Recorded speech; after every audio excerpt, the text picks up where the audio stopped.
Había pasado unos días en Guadalajara, visitando a unos amigos. Yo vivo en Veracruz, así que es un viaje de casi todo el día en carretera. En mi último día en la ciudad, mi viejo amigo Tomás comentó una de mis historias de Instagram, preguntando cuándo me iba. Le dije que hoy mismo. Me respondió que él vivía a 1 hora de Guadalajara, justo en la dirección de mi camino a casa. No había visto a Tomás en años, y sería genial ponernos al día. Me dijo que pasara a visitarlo, y acepté, ¿por qué no? Puse la dirección de Tomás en el GPS y me marcaba un viaje de 1 hora y media. Tomás y yo éramos amigos en la prepa, pero perdimos el contacto después de graduarnos. Nos seguíamos en redes sociales, pero realmente no habíamos hablado en años. Cuando llegué, noté que su casa era una casona antigua. No estaba descuidada para nada, simplemente se sentía vieja. El porche de madera rechinó bajo mis pasos, y cuando abrió la puerta, me llegó un olor a madera vieja y a algo rústico, como una cabaña en el campo. Por supuesto, Tomás fue muy acogedor, me dio un gran abrazo y me hizo pasar. Hay amistades que se mantienen puras sin importar cuánto tiempo pase. El interior de la casa era tan antiguo como el exterior. Los muebles parecían sacados de los años 70 y cada paso que daba sobre el piso de madera provocaba un pequeño crujido. Se sentía muy de Jalisco, supongo. Tenía su encanto, como si hubiera viajado en el tiempo. Nos sentamos en su sala, poniéndonos al día con nuestras vidas mientras tomábamos unos tequilas. Ya eran como las 5 de la tarde. Un trago se convirtió en dos en tres, y antes de darme cuenta ya estaba bastante borracho. El calor del alcohol hizo que la habitación se sintiera más pequeña, más acogedora, pero también más pesada. Las horas pasaron como si fueran minutos. La estábamos pasando tan bien que finalmente hizo la pregunta que sabía que haría. «Oye, compa, tienes un largo camino de regreso. ¿Por qué no te quedas a dormir aquí esta noche?», me ofreció. Dudé, pero tenía razón. No estaba en condiciones de manejar. «Sí, es buena idea», le dije, y le pregunté si podía dormir en el sillón. «Para nada», contestó. «Tengo un cuarto de huéspedes. No es nada lujoso, pero es mejor que el sillón». Eso era suficiente para mí. Pedimos unos tacos de barbacoa para cenar y después de un rato me guió por un corto pasillo hasta la habitación.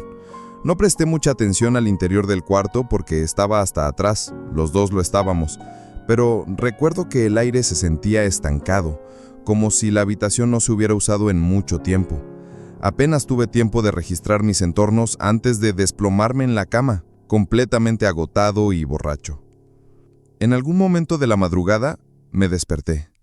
Tenía la boca seca, la cabeza me daba vueltas y el cuarto estaba oscuro, excepto por un poco de luz de luna que se colaba por las persianas.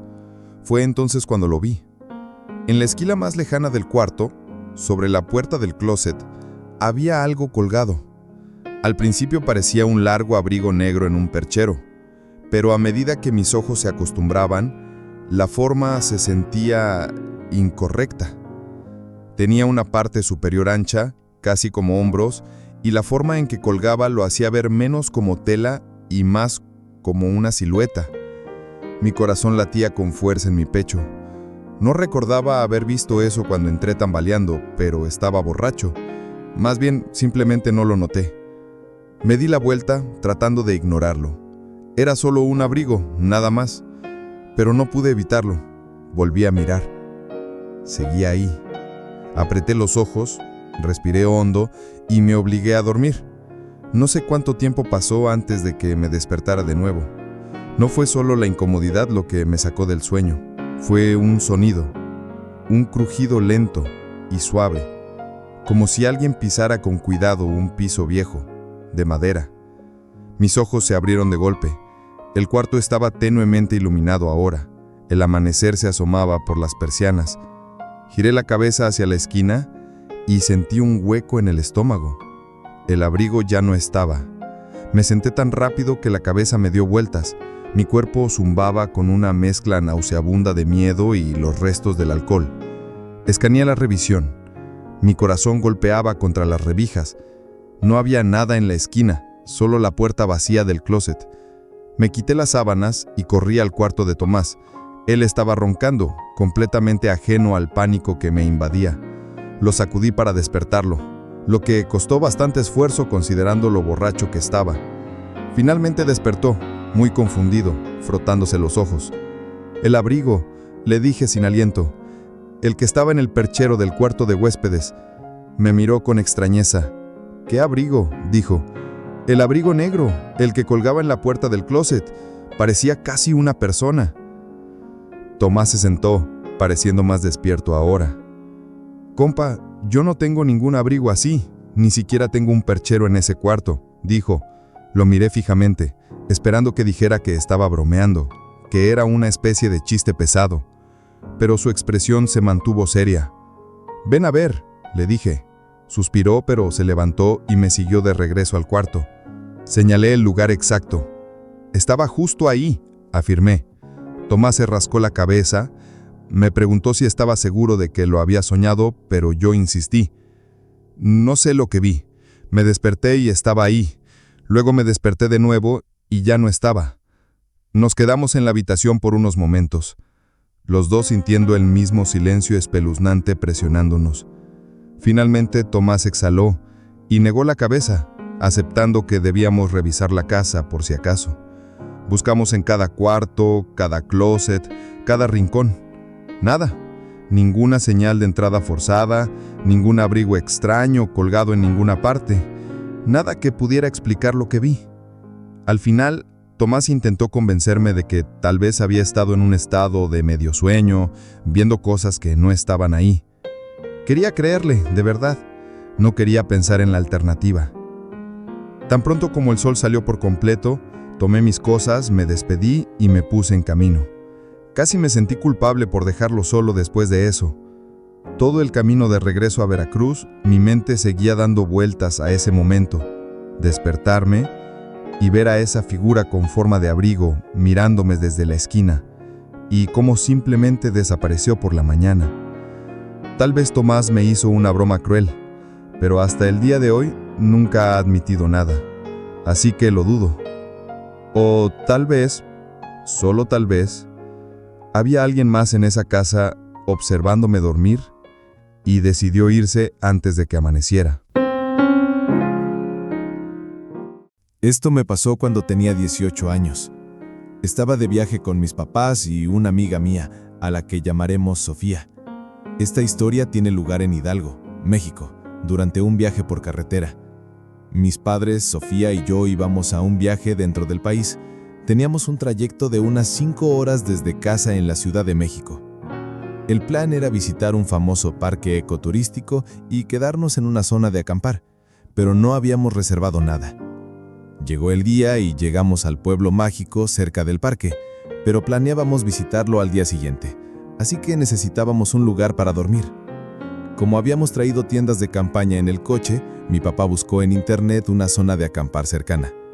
Encontró una que parecía buena, así que llamó. Desafortunadamente, ese día coincidía con la fiesta patronal del pueblo y el lugar estaba completamente lleno.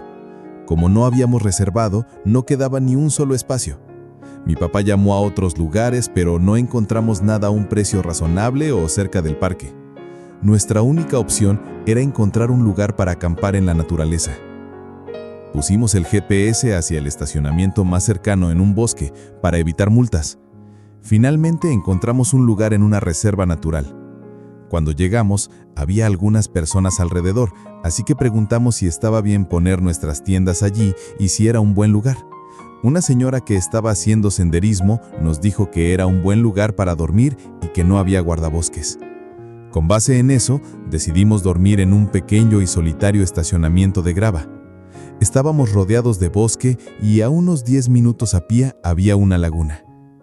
Al principio consideramos poner las tiendas en la orilla de la laguna, pero algo me dijo que sería mejor acampar en el estacionamiento. Mientras nos bajábamos del coche para montar nuestro refugio para la noche, noté un coche solitario estacionado más lejos. Parecía estar en mal estado y no había nadie adentro. Me pareció extraño porque ya estaba atardeciendo, así que ya no había gente en la laguna ni haciendo senderismo. Sin embargo, no le di demasiada importancia en ese momento. Ayudé a mis papás a montar nuestras tiendas. Ellos dormirían en una, mientras que Sofía y yo compartíamos la otra, ambas muy juntas.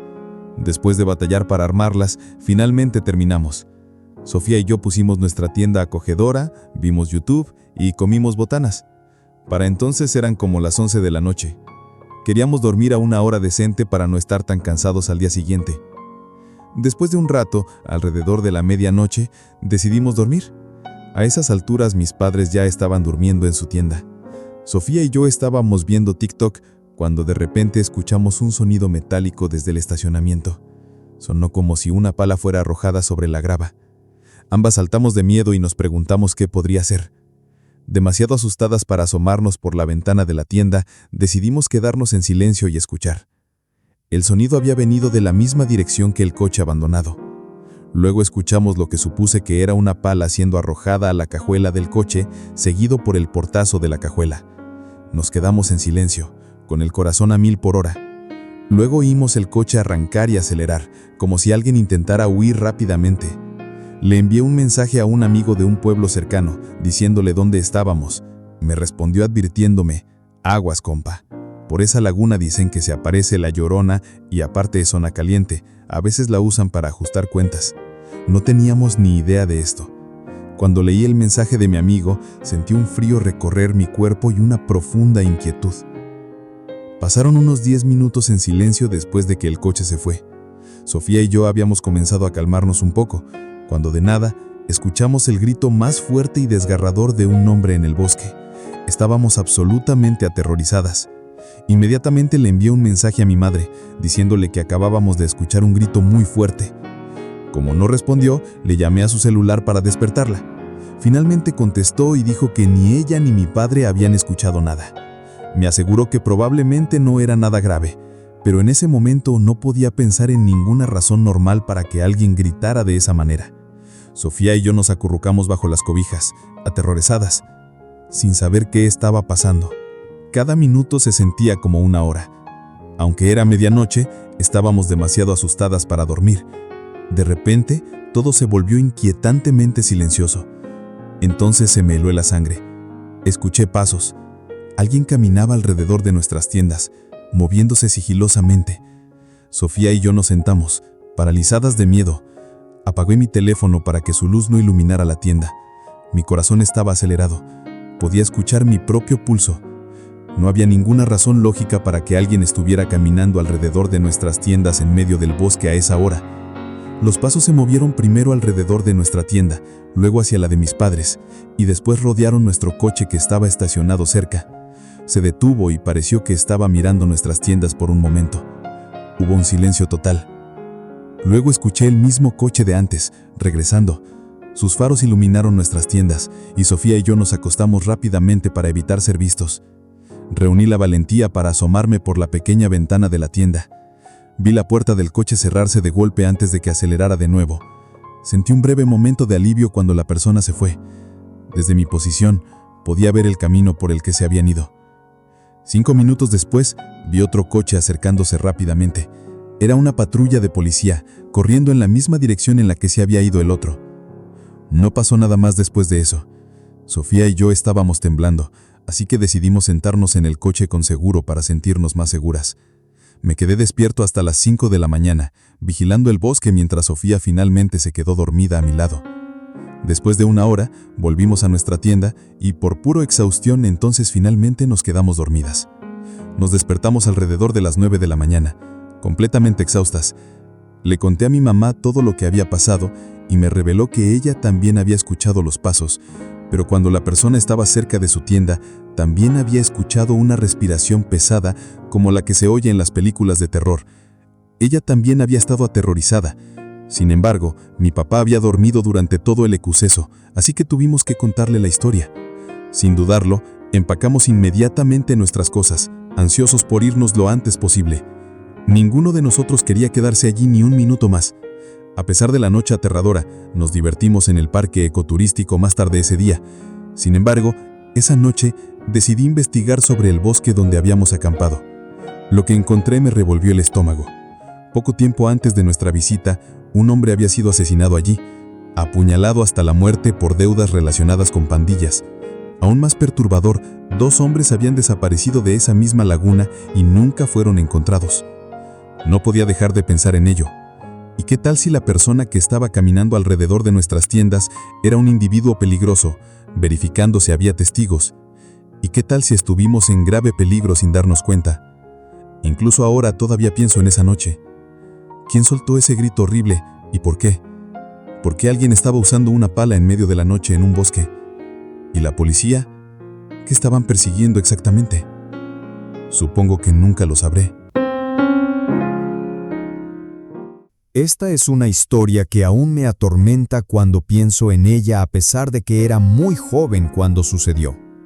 Los 6 años es más o menos la edad en la que muchos de mis recuerdos de infancia comienzan a ser más claros. Tengo un solo hermano, Javier, que es 2 años mayor que yo. Así que en ese momento él tenía 8 años y yo 6. Tenía una hora estricta para dormir, 8:30. Si no la cumplía o nuestro papá nos encontraba despiertos después de esa hora, nos metíamos en serios problemas. Nuestro papá siempre fue estricto con nosotros de niños.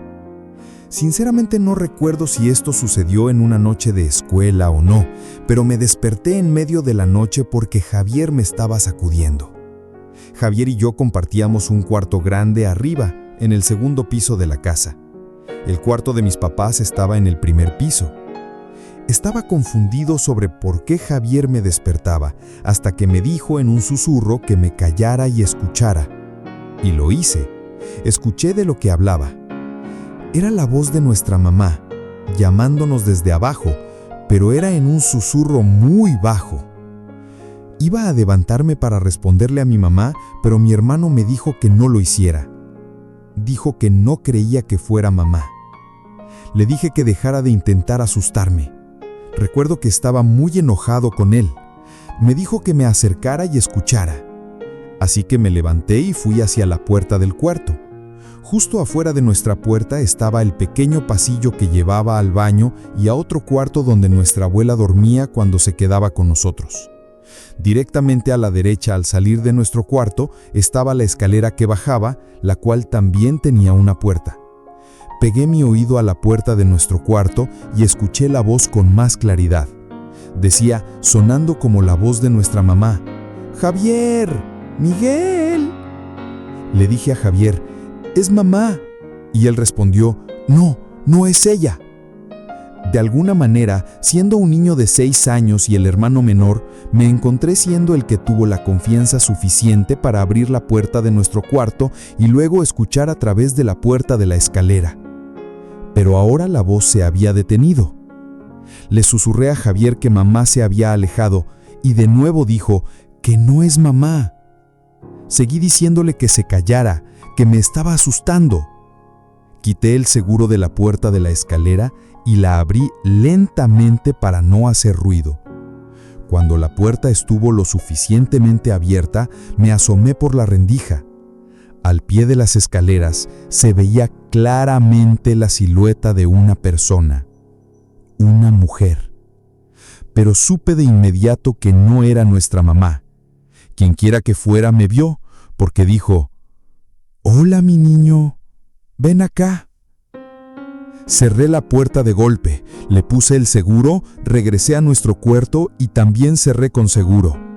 Empecé a llorar y Javier seguía diciendo: «¡Te lo dije!». Ambos acordamos empezar a gritar lo más fuerte que pudiéramos al contar hasta 3. Así que a la de 3 empezamos a pisotear el suelo y a gritar con todas nuestras fuerzas. No tardaron mucho nuestros papás en correr las escaleras hacia arriba. Al principio nuestro papá estaba furioso porque la puerta estaba cerrada. Pero tan pronto como los dejamos entrar, vieron que yo había estado llorando y que estábamos genuinamente perturbados por algo. Nos escucharon. Mi mamá estaba particularmente preocupada después de decirnos que ella no estaba al pie de las escaleras y que no nos estaba llamando. Nos preguntó cómo se veía la mujer, pero todo lo que pudimos decir fue que no pudimos ver bien. Mientras tanto, recuerdo a nuestro papá corriendo escaleras abajo, supongo que para buscar a la mujer. Después de un rato, nuestra mamá nos dio un beso de buenas noches de nuevo y estoy seguro de que nos dijo que cerráramos las puertas con seguro, lo cual era la primera vez. Era demasiado joven para entenderlo, pero parecía como si nuestros papás supieran exactamente quién podría haber sido. Como si supieran que la Loyona a veces llama a los niños para llevárselos. Javier y yo miramos por la ventana cuando escuchamos el timbre después, y vimos una patrulla afuera. Queríamos bajar, pero nos quedamos quietos. Recuerdo que les rogamos a nuestros papás que nos dijeran quién era y qué había pasado, pero siempre decían que no sabían. También decían que estaban orgullosos de nosotros por no haber bajado. Personalmente creo que sí sabían quién era, y para ahorrarnos a mi hermano y a mí algún tipo de trauma o miedo adicional, simplemente nunca nos lo dijeron. Porque la última vez que vi a mis papás para cenar, les pregunté al respecto y todavía se encogieron de hombros, diciendo que fue una intrusa cualquiera. Pero eso nunca explicó cómo esa mujer sabía nuestros nombres. Esto sucedió cuando tenía 16 años. Todavía estaba en la prepa. Obviamente aún no tenía coche, así que dependía de que mis padres me llevaran a todos lados o simplemente caminaba si estaba cerca. Era fin de semana.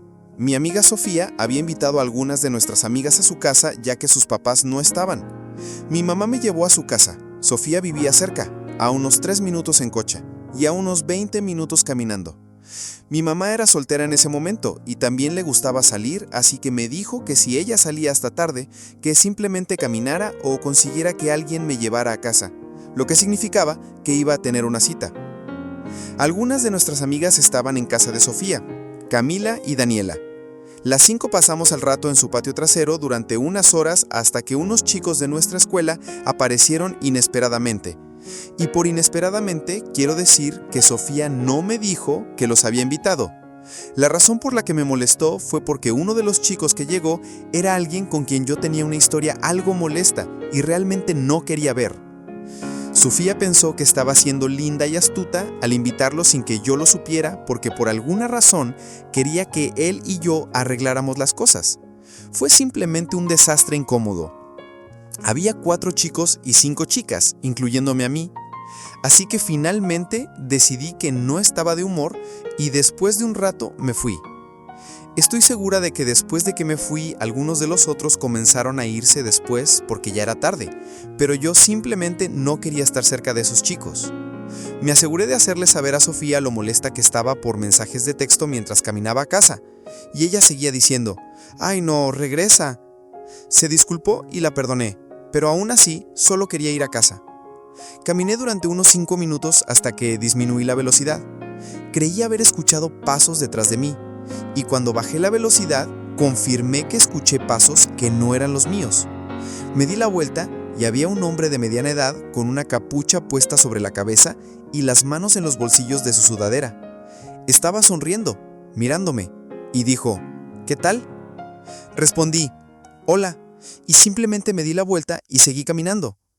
Estábamos en un fraccionamiento, la gente camina por ahí, no es algo inaudito, incluso si era tarde.